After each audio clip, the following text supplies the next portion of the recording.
KVKಗಳನ್ನಂತೂ ಪ್ರತಿ ವಾರ ಅಥವಾ ತಿಂಗಳಿಗೊಂದ್ಸರಿ ನಾನು ಭೇಟಿ ಮಾಡ್ತೀನಿ. ಸಮಗ್ರವಾದ ಮಾಹಿತಿಯನ್ನು ಪಡ್ಕೊಂಡು ವೈಜ್ಞಾನಿಕ ಪದ್ಧತಿಯನ್ನು ಅಳವಡಿಸೋದ್ರಿಂದ ನಮ್ಮ ಆದಾಯ ಜಾಸ್ತಿ ಆಗಿದೆ.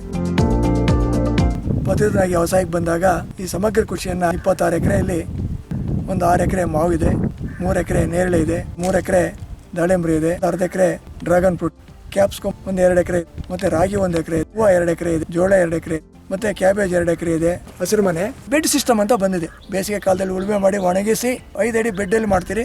ಆ ಬೆಡ್ಗೆ ಮಾತ್ರ ಗೊಬ್ಬರ, ಬರೀ 5 ಲೋಡ್ ಗೊಬ್ಬರ, ಟ್ರೈಕೋಡರ್ಮ, ಸೂಡೋಮೋನಾಸ್ ಮತ್ತೆ ಬೇವಿನ ಮುಂಗೇಣಿಗಳನ್ನು ಸಮರ್ಪಕವಾಗಿ ಬಳಕೆ ಮಾಡಿ ರೋಟಾವೇಟರ್ ಹೊಡೆದು ಬೆಡ್ ಮಾಡಿ ಮಂಚಿಂಗ್ ಮಾಡಿ ಮೊದಲನೇದಾಗಿ ನಾವು ಟೊಮೆಟೊ ಮಾಡ್ತೀರಿ. ಟೊಮೆಟೊ ಆದ ತಕ್ಷಣನೇ ಅದೇ ಬೆಡ್ಡು, ಅದೇ ಮಂಚಿಂಗು, ಅದೇ ಪೇಪರು, ಅದೇ ಕೂಲಿ. ಬರೀ ಗಿಡ ಕಿತ್ತು ಈಗ ಟೊಮೆಟೊ ಒಂದು 3 ತಿಂಗಳು ಅಥವಾ 4 ತಿಂಗಳು, ಎರಡನೇ ಬೆಳೆಯಾಗಿ ಒಂದು ಹೂವು 4 ತಿಂಗಳು, ಮತ್ತೆ ಇನ್ನು 4 ತಿಂಗಳು ಈ ಸೌತೆಕಾಯಿ ಅಥವಾ ಬೀನ್ಸು, ಮೂರನೇ ಬೆಳೆಯಾಗಿ ನಾನು ಅದೇ ಬೆಡ್ಗೆ ರಾಗಿಯನ್ನು ಬೆಳಿತೀನಿ. ಕಾರಣ ಇಷ್ಟೇ, ಭೂಮಿ ಉತ್ಕೃಷ್ಟ ಆಗ್ತದೆ.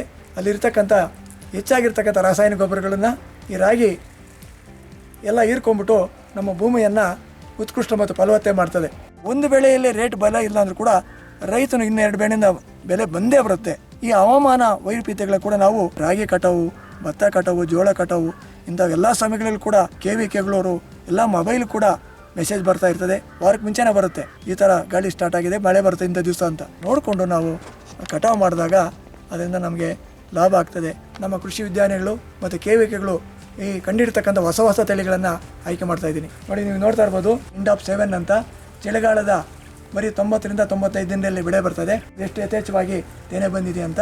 ಈ ರೀತಿಯಾಗಿ ನಾವು ಹೊಸ ತಳಿಗಳನ್ನು ಬೆಳೆಯೋದ್ರಿಂದ 10 ಕ್ವಿಂಟಾಲ್ ಇರ್ತಕ್ಕಂಥದ್ದು 20 ಕ್ವಿಂಟಾಲು ಇಳುವರಿ ಬರ್ತಾ ಇದೆ. ಮಾರ್ಕೆಟ್ಗಳ ಮಾಹಿತಿಯನ್ನು ನಮ್ಮ KVK ಇರ್ಬೋದು, ಈ ಮಾಧ್ಯಮಗಳ ಮುಖಾಂತರ ಎಲ್ಲ ಮಾರ್ಕೆಟ್ಗಳನ್ನು ಬೆಲೆಯನ್ನು ಮನಗಂಡು ಆಮೇಲೆ ನಾನು ತೋಟದಲ್ಲಿ ವ್ಯಾಪಾರಸ್ಥರಿಗಾಗಲಿ ಬೇರೆಯವ್ರಿಗಾಗಲಿ ತೋಟದಲ್ಲೇ ತೂಕ ಹಾಕಿ ಬಾಕ್ಸ್ ಮಾಡಿ ಕೊಡ್ತೀನಿ. ಮತ್ತು ಕಲರ್ ಬೆಳೆದಾಗ ನಾನು ಎಕ್ಸ್ಪೋರ್ಟ್ ಮಾಡ್ತೀನಿ. ಈ ಬಿಗ್ ಬಾಸ್ಕೆಟ್ ಇರ್ಬೋದು, ಮತ್ತು ಸಪ್ಪಲ್ ಇರ್ಬೋದು, ನಿಖರವಾದ ಬೆಲೆಯನ್ನು ಫಿಕ್ಸ್ ಮಾಡಿ ನಾನು ಕೊಡ್ತೀನಿ. ಪ್ರತಿ ಎಕರೆಗೂ ವರ್ಷಕ್ಕೆ ಖರ್ಚುಗಳು ಎಲ್ಲ ಹೋಗಿ 2 ಲಕ್ಷ ಅಂದರೆ 25 50 ಲಕ್ಷ ಆದಾಯವನ್ನು ಪಡ್ತಾ ಇದ್ದೀನಿ.